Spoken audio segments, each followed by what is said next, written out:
ఆడవాళ్ళు చీరలు కట్టుకుంటే అందంగా ఉంటారు. ఎప్పుడు చీరలే కట్టుకోవాలి. మంచి మాట. అందులో తప్పేముంది? అస్సలు లేదు. చీరలు కట్టుకోకపోతే మగాళ్ళ మనసు ఆకర్షణ పాలైపోయి రేపులు, మానభంగాలు ఇంకేవేవో జరుగుతాయి. మంచి మాటే కదా.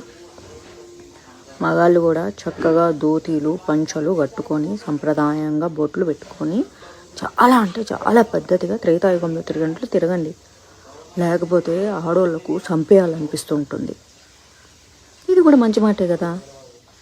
మరెందుకు ఆడోళ్ళు ఈ మధ్య మొగోళ్ళని చంపేస్తుంటే అమ్మో ఇలా అయిపోయారేంటి ఆడోళ్ళు, నో ఇది కరెక్ట్ కాదంటున్నారు. అంటే అంటే మీ మగాళ్ళకి ఏది కంఫర్ట్గా ఉంటే అదే ఈ సమాజంలో న్యాయమా? లేకపోతే న్యాయం కాదా? అంటే అటు తిరిగి ఆడోళ్ళని మీరే అనుస్తారు, ఇటు తిరిగి ఆడోళ్ళని మీరే అనుస్తారు. ఎండ్ ఆఫ్ ద డే ఆడోళ్ళని అనిస్తేనే ఈ సమాజంలో ఆనందంగా ఉంటారు. దీనికి చాలామంది ఆడవాళ్ళు కూడా సపోర్ట్ చేస్తుంటారు తెలుసా. ఎందుకంటే వాళ్ళు యాక్చువల్లీ లుకింగ్ వైజ్ ఆడోళ్ళుగా ఉంటారు, బట్ వాళ్ళ లోపల పురుష భావజాలం ఉంటుంది కాబట్టి. ఆడవాళ్ళు చీరలు కట్టుకుంటే అందంగా ఉంటారు. ఎప్పుడు చీరలే కట్టుకోవాలి. మంచి మాట. అందులో తప్పేముంది? అస్సలు లేదు.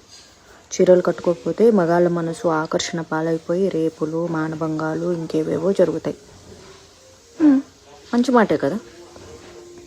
మగాళ్ళు కూడా చక్కగా ధోతీలు, పంచలు కట్టుకొని సంప్రదాయంగా బొట్లు పెట్టుకొని చాలా అంటే చాలా పద్ధతిగా త్రేతాయుగంలో తిరిగినట్లు తిరగండి. లేకపోతే ఆడోళ్లకు చంపేయాలనిపిస్తుంటుంది. ఇది కూడా మంచి మాటే కదా. మరెందుకు ఆడోళ్ళు ఈ మధ్య మొగోళ్ళని చంపేస్తుంటే అమ్మో ఇలా అయిపోయారేంటి ఆడోళ్ళు, నో ఇది కరెక్ట్ కాదంటున్నారు. అంటే అంటే మీ మగాళ్ళకి ఏది కంఫర్ట్గా ఉంటే అదే ఈ సమాజంలో న్యాయమా? లేకపోతే న్యాయం కాదా? అంటే అటు తిరిగి ఆడోళ్ళని మీరే అనుస్తారు, ఇటు తిరిగి ఆడోళ్ళని మీరే అనుస్తారు. ఎండ్ ఆఫ్ ద డే ఆడోళ్ళని అనిస్తేనే ఈ సమాజంలో ఆనందంగా ఉంటారు.